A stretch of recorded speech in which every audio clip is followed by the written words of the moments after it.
The roar of rushing water thundered beneath the jagged cliff as the sun dipped low behind the mountains, casting golden light on a scene no one would ever forget. A scream cut through the serene landscape, piercing and filled with terror. A young pregnant woman, barely visible in a flowing dress, was falling, her arms flailing helplessly as gravity pulled her down toward the violent depths below. Her wide eyes reflected sheer betrayal and shock, the kind that only comes when danger wears the face of family. Leaves rustled in the wind, and birds scattered from the nearby trees as her body twisted in freefall, time seemingly slowing as her scream echoed across the canyon. Suddenly, a figure appeared, a man, unknown, unseen until now, his silhouette cutting across the horizon as he leapt from the cliff's edge with nothing but instinct and desperation in his eyes. The scene froze midair, both bodies suspended in time, hers falling, his diving, fate intertwining them in a moment of reckless courage and horrifying betrayal. A voiceover slices through the frozen chaos. How did we get here? The screen pulses with silence, giving space for the question to sink in, drawing the audience deeper into a mystery that's not just about a fall, but about trust shattered, secrets buried beneath a perfect family image, and one stranger's unexpected act that would change everything. This wasn't an accident.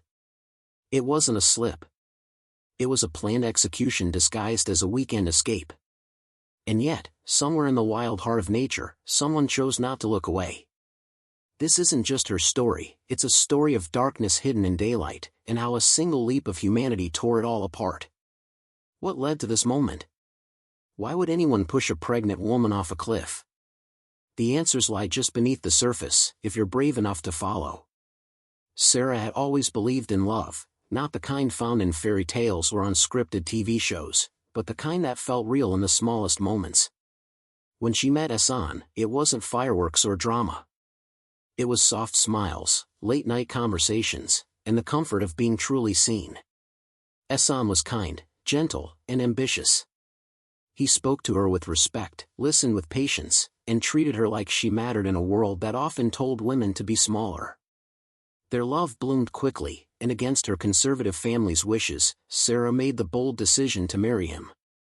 It wasn't easy, leaving behind her parents, her childhood home, her friendships, but she told herself that love was worth the leap. And in the beginning, it felt like it was. Ehsan's family welcomed her with open arms. His mother hugged her, his sister giggled and shared recipes, and his father offered polite smiles across dinner. For the first few weeks, everything felt like the dream she had clung to. But slowly, cracks began to form in the picture-perfect frame. The warmth started to cool. Her mother-in-law began to criticize her choices, how she dressed, how she cooked, how often she talked to her own parents. It began with subtle comments, veiled as advice, then grew into open disdain.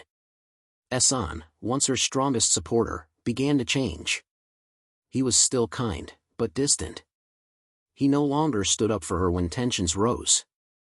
Instead, he remained silent, avoiding conflict and urging her to just adjust. Her phone calls to her family became less frequent. Not by choice, but because the atmosphere in the house turned cold every time she tried. Her best friend's texts went unanswered, not because Sarah didn't care, but because every message felt like an act of rebellion. They told her she was part of their family now, and family should be enough. When she mentioned wanting to work again, her father-in-law laughed and reminded her that a woman's place was in the home, especially one who would soon be a mother. Then came the financial control. Her bank account was merged with Ehsan's, and her access to spending was monitored for safety. What was once equality turned into subtle dominance masked as protection.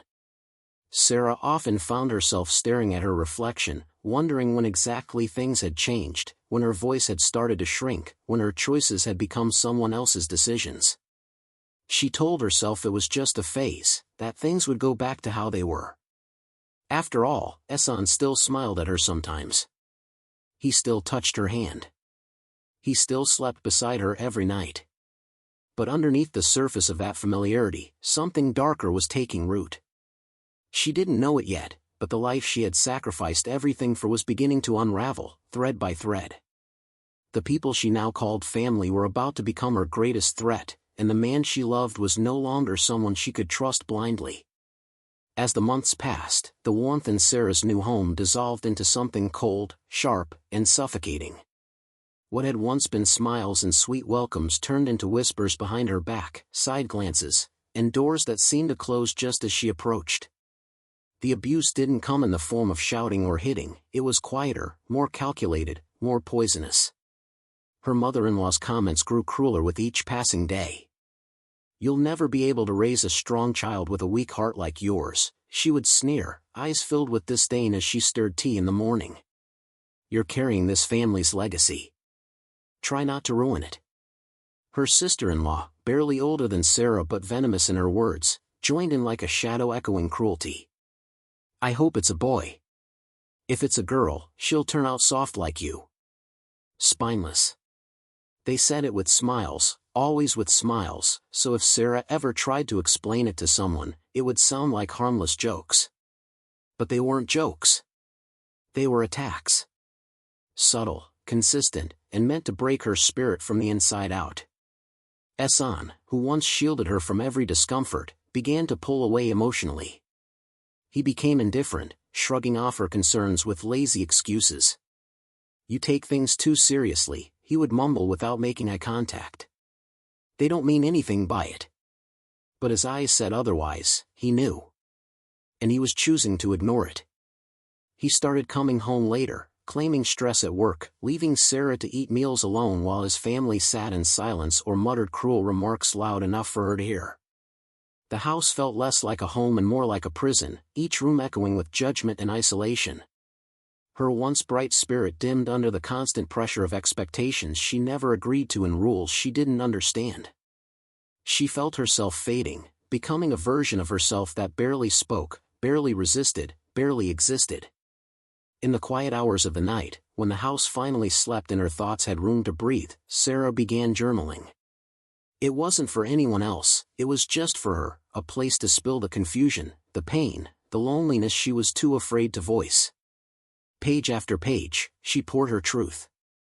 She wrote about the passive aggression, the humiliation, the nights she cried herself to sleep holding her belly, whispering apologies to the unborn child she feared was already suffering in this toxic world. She documented every snide comment, every cruel stare, every time Ehsan walked past her as if she were invisible.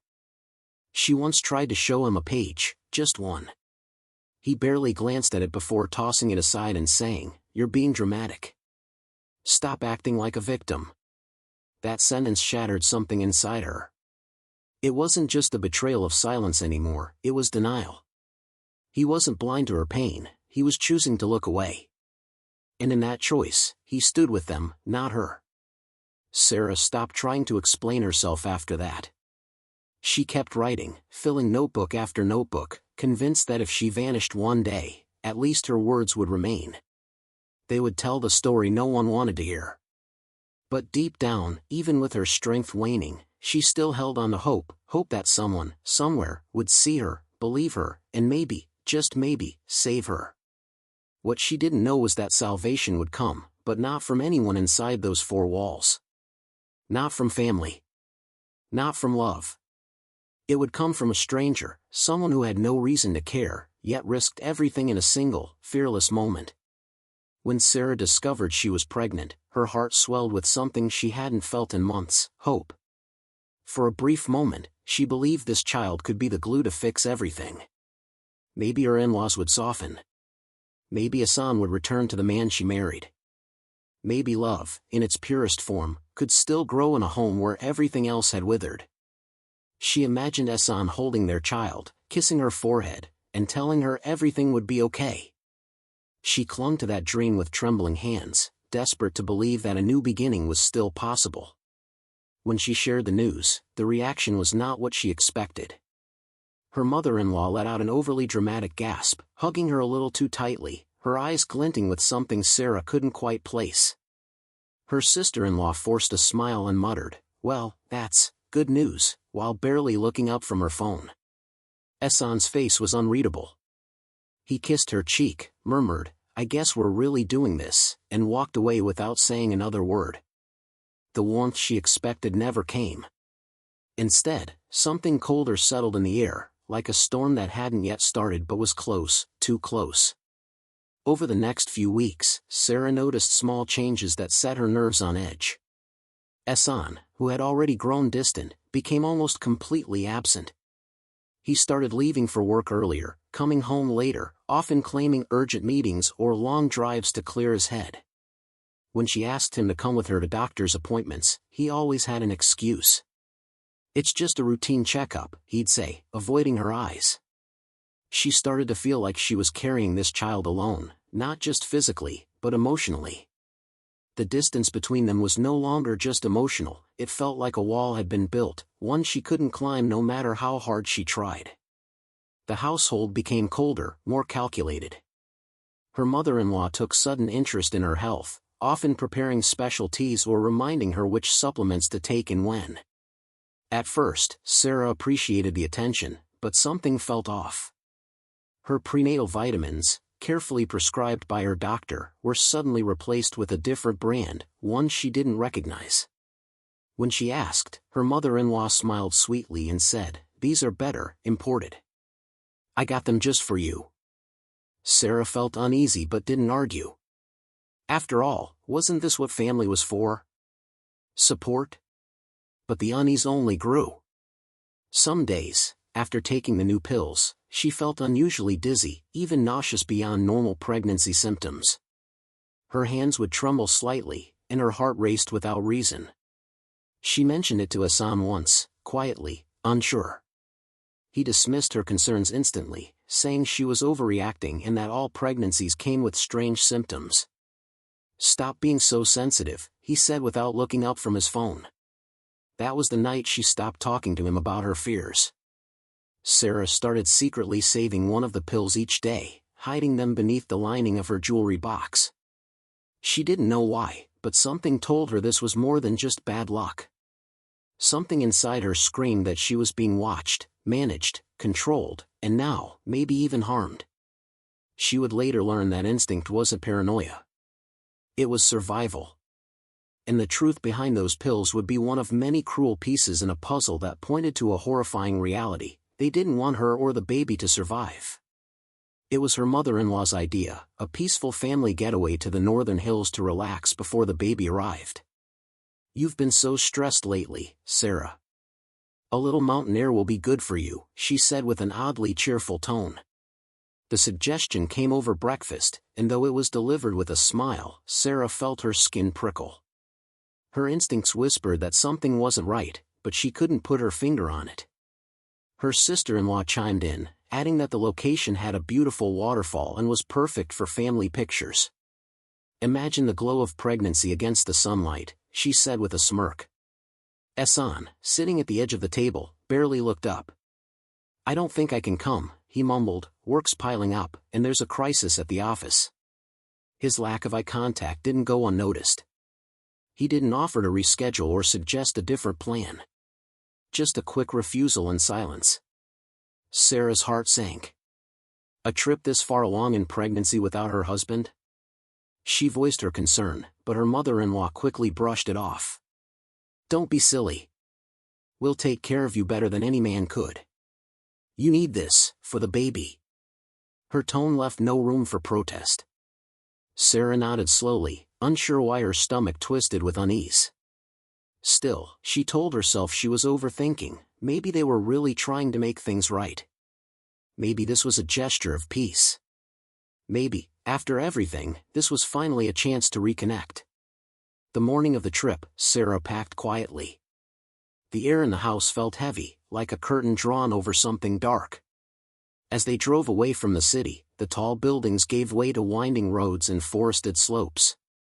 The hills rose like sleeping giants, beautiful but eerily still. The car was silent for most of the journey. Her sister-in-law scrolled through her phone, while her mother-in-law hummed an unfamiliar tune under her breath. Sarah stared out the window, watching the trees blur past, her unease growing with every mile. 3 hours in, the road narrowed. Cell signal began to flicker, then vanished entirely. Sarah checked her phone repeatedly, watching the empty bars like a lifeline slipping away. "No network out here," her mother-in-law said calmly, as if reading her mind. It's nature's way of telling us to disconnect. Her words felt layered, like a message buried beneath politeness. When they finally arrived, the cottage near the waterfall was striking, but remote. Too remote. No neighbors, no staff, no signs of other tourists. Just the roaring sound of the waterfall in the distance and the wind whispering through trees that stood like silent witnesses. Sarah stepped out of the car and wrapped her arms around her belly instinctively. The sun was setting, casting long shadows on the uneven stone path leading to the water's edge. Something about the place felt wrong. She looked at the rocks, the steep slopes, the rushing current. It was beautiful, yes, but also dangerous. Inside the cottage, things felt even stranger. The guest room was sparse. No Wi-Fi, no emergency phone, not even a landline. Her mother-in-law claimed it was a true digital detox experience. The smiles were still there, but they didn't reach their eyes. At dinner, they spoke in soft tones, watching her too closely, like they were waiting for something. Sarah barely ate. Every sound outside, branches cracking, wind whistling, made her jump. Her instincts screamed at her that something was coming, something terrible, but fear held her tongue. She didn't want to believe her thoughts. After all, what kind of family would harm a pregnant woman? But as night fell over the hills and the stars blinked coldly above, she knew with chilling certainty, she was completely alone. And whatever this trip was, it wasn't about healing. It was a trap. The next morning began with deceptive calm. The sky was a soft blue, birds chirped in the trees, and the mist from the waterfall floated lazily in the cool mountain air. Sarah awoke to her mother-in-law knocking gently at the door, carrying a tray with dry toast and herbal tea. "Come, dear. After breakfast, we'll take you down to the waterfall for some lovely pictures. You'll want to remember this moment before the baby arrives," she said with a sweetness that felt forced, almost rehearsed. Sarah nodded, swallowing her nerves along with the tasteless toast. Something in her gut was screaming, but she couldn't identify exactly what. All she knew was that she wanted to be back home, far away from the mountains and the eyes that followed her every move. An hour later, she stood at the edge of the waterfall, cradling her round belly with both hands, squinting against the brightness. The sound of rushing water was deafening, drowning out every other sound, every possible scream. Her sister-in-law stood behind her, phone in hand, pretending to take pictures. Her mother-in-law gave her instructions on where to stand. Closer to the edge. Just one step forward. "That's it, yes, perfect," she said with a cold smile. Sarah's heart thudded louder than the waterfall itself. Her toes touched the mossy rocks. The water sprayed her face. A chill ran down her spine. Then, it happened. A sudden force. Hands against her back. A violent shove. No warning, no time to react. One moment she was standing, the next she was airborne, weightless, helpless, falling. The scream that tore from her throat was pure terror, raw and unfiltered. Her limbs flailed as the rocky cliffs blurred around her, the sky spun, the sound of the waterfall roared louder in her ears until it was all she could hear. Then, impact. She hit the water hard, the surface like a wall that shattered on contact. The cold punched the air from her lungs. Her body was instantly dragged beneath the surface, swallowed by the violent current. She struggled to breathe, gasping as she resurfaced, then dragged under again by the force. Her arms thrashed, searching for anything to hold onto, her legs kicking uselessly beneath her. Her chest burned. Her baby, panic gripped her as she fought against the weight of her clothes and the pull of the water. She wasn't a strong swimmer. She wasn't strong enough. As the current dragged her further away from the fall, she caught glimpses of the cliff above. Were they still watching? Had they left? Was this it?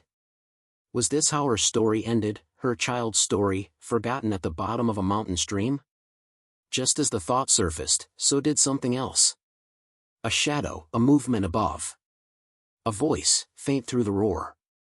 And then, a body hit the water beside her. A splash. A powerful dive. Someone had jumped.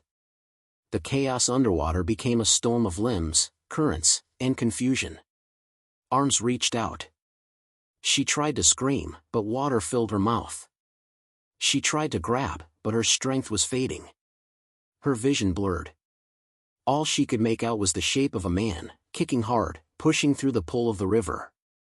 Then, hands wrapped around her waist, pulling her up, guiding her toward the surface.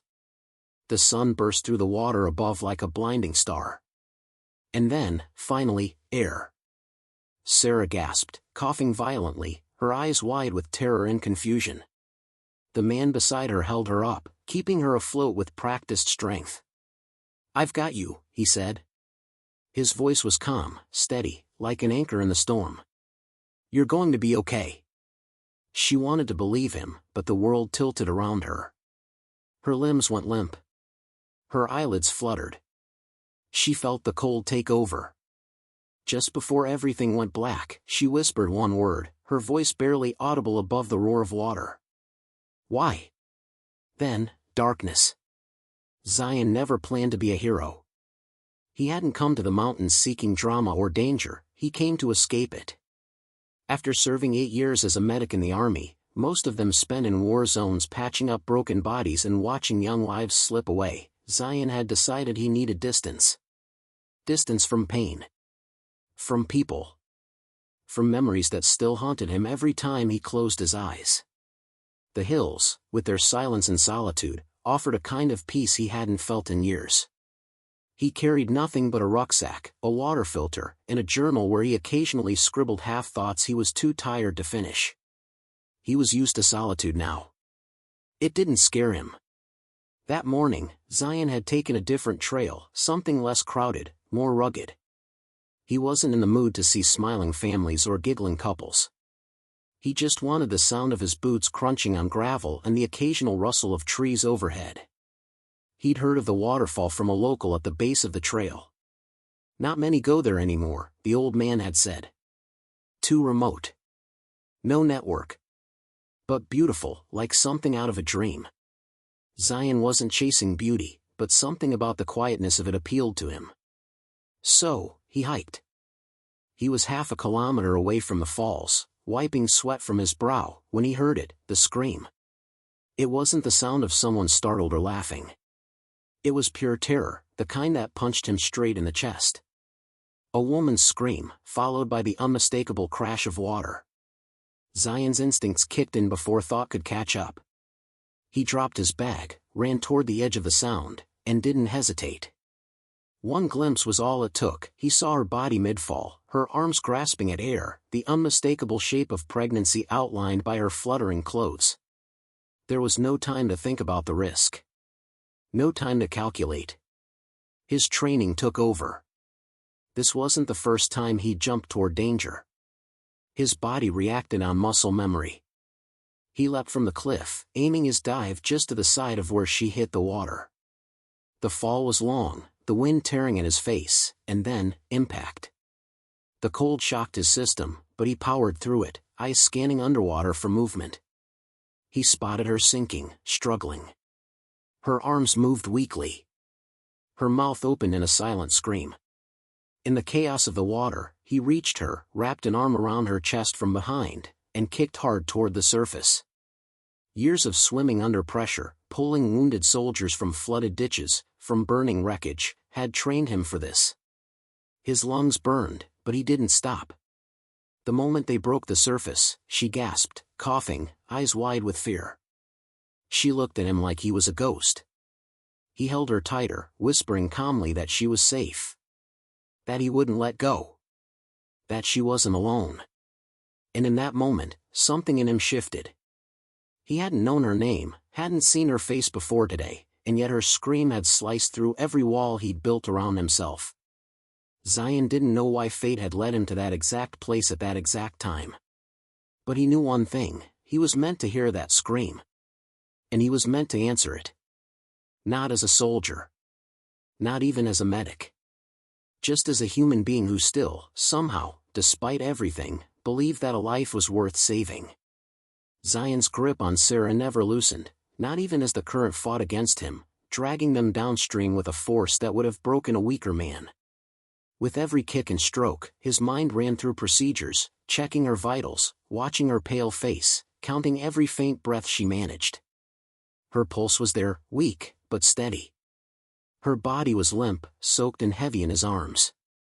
She drifted in and out of consciousness, her head lolling against his shoulder as he used all his strength to steer them toward the nearest embankment. It took nearly 10 agonizing minutes to find a place shallow enough to climb out. The rocks were slick, the mud thick beneath his boots, but Zion powered through it, half crawling, half dragging both their bodies out of the freezing water and onto the forest floor. He collapsed beside her for a moment, chest heaving, heart racing, blood roaring in his ears. But there was no time to rest. He pulled off his jacket and wrapped it around her shivering frame, checking her pulse again, her breathing, gently patting her cheek to keep her awake. "Stay with me," he whispered, brushing wet hair from her face. She didn't respond. Her lips were pale. Her eyes fluttered but didn't open. He knew she needed warmth, safety, and immediate medical attention, and none of that existed out here in the middle of nowhere. So he did the only thing he could. He lifted her into his arms and started walking. The terrain was brutal. The trail leading away from the waterfall was steep, littered with roots and stones, but Zion didn't stop. Every step was agony, the weight of her body pressing into his sore muscles, but he didn't slow down. He moved like a man possessed, driven by a single purpose: get her to safety. The forest seemed to stretch on forever, every tree looking the same, but eventually, hours later, just as the sun began to dip behind the hills, he spotted the ranger station through the trees. It was a small wooden cabin, no bigger than a one-room house, but to Zion, it looked like salvation. He kicked open the door and shouted for help. A middle-aged ranger, startled by the sudden arrival, rushed to assist. They cleared a table, laid Sarah down, and Zion immediately began explaining her condition, issuing instructions like he was back in a field hospital. "She's pregnant. Nearly drowned. Possible hypothermia. Low pulse. No head trauma. We need a doctor, now." The ranger scrambled for the satellite phone and called for emergency services. While waiting, Zion knelt beside her, holding her hand, monitoring her breathing. The ranger handed him dry towels and blankets, which he wrapped around her. For long minutes, she didn't stir. He feared the worst. But then, just as he was about to call her name again, her eyes fluttered open. She blinked, dazed and disoriented, her lips parting slowly. Zion leaned in, relief flooding his chest. Her voice came out in a whisper, barely audible but heavy with terror. "They tried to kill me." Zion froze, the words sinking deep into his chest. He had suspected something was wrong, but hearing it from her own lips changed everything. This wasn't an accident. It wasn't a misstep or a fall. It was attempted murder. He looked into her eyes, wide, haunted, filled with fear, and knew that whatever had happened up there was darker than he had imagined. And now, whoever did this thought she was dead. But she wasn't. She was alive. And the truth was coming with her. When Sarah and Zion arrived at the nearest police station, the sterile fluorescent lights and cold walls felt worlds away from the wild hills where her life had nearly ended. The officers listened as Zion recounted the rescue, his voice steady and detailed. But as Sarah began to speak, describing the events leading up to the fall, the initial reaction was skepticism. "Are you sure this wasn't an accident?" one officer asked, glancing at the soaked clothes and tired eyes. "Falls happen around waterfalls all the time." Another questioned the absence of physical bruises or marks that would clearly indicate a push. The room was filled with doubt, suspicion hanging in the air like a thick fog. Zion, sensing the hesitation, stood firm. "I saw her fall. It wasn't an accident. She was pushed," he insisted, his eyes locking with the senior officer. "And she has evidence." Sarah, despite exhaustion, nodded and pulled out the worn, leather-bound journal she'd kept hidden throughout her ordeal. The pages were filled with painstaking entries detailing the emotional torment, the isolation, and the mounting fear she had endured in the house. Alongside the journal were printed screenshots of threatening messages from her in-laws and audio recordings where she had captured cruel conversations, voices mocking and plotting. One by one, the officers reviewed the evidence. The skepticism slowly gave way to concern.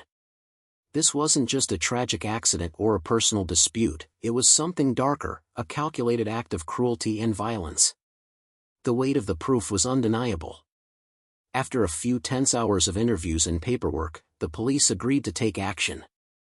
Warrants were issued, and a team was dispatched to confront Ehsan and his family at their home. The arrest was swift and dramatic. Ehsan and his parents were taken into custody, their faces pale but unyielding.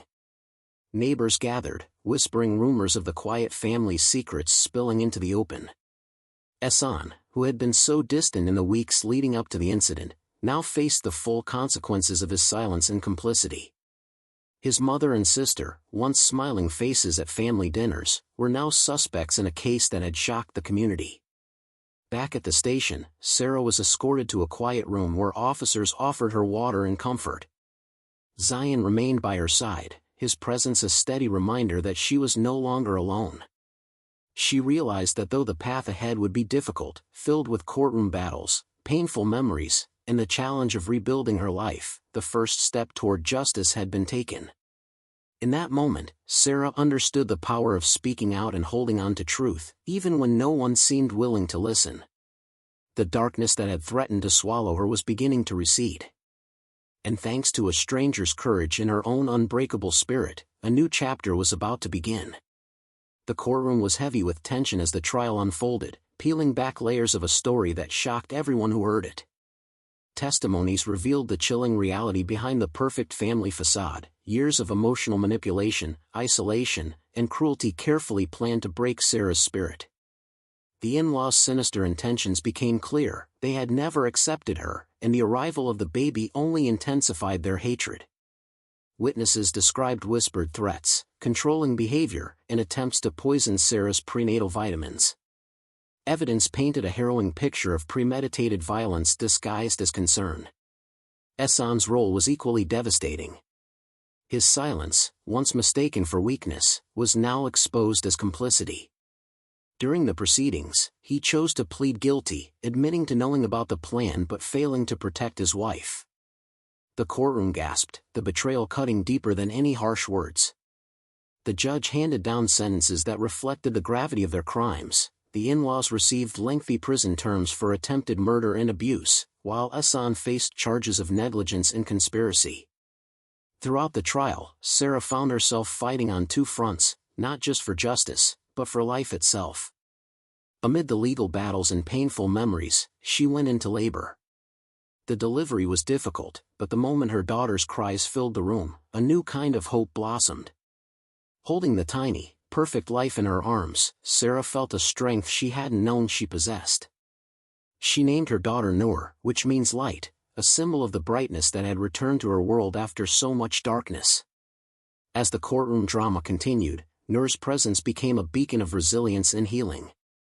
Sarah's journey was far from over, but with each passing day, she reclaimed pieces of herself, her voice, her trust, and her courage. The nightmare she endured was now the foundation for a new life, one built on survival, truth, and the unbreakable bond between mother and child. Justice had been served, but more importantly, healing had begun. After the trial ended and the storm of accusations settled, Zion didn't disappear from Sarah's life. Instead, he became a quiet presence, checking in regularly to see how she and little Noor were doing. At first, Sarah was hesitant. Trust didn't come easily after everything she had endured. But Zion's genuine kindness, his patience, and unwavering support helped build a fragile bridge between them. He never rushed her, never pushed for anything more than her comfort allowed. Their bond grew slowly, rooted in respect and shared understanding rather than romance or obligation. Zion listened when Sarah needed to talk and gave space when she needed silence. He became a steady reminder that not all strangers bring harm, some arrive as unexpected lifelines.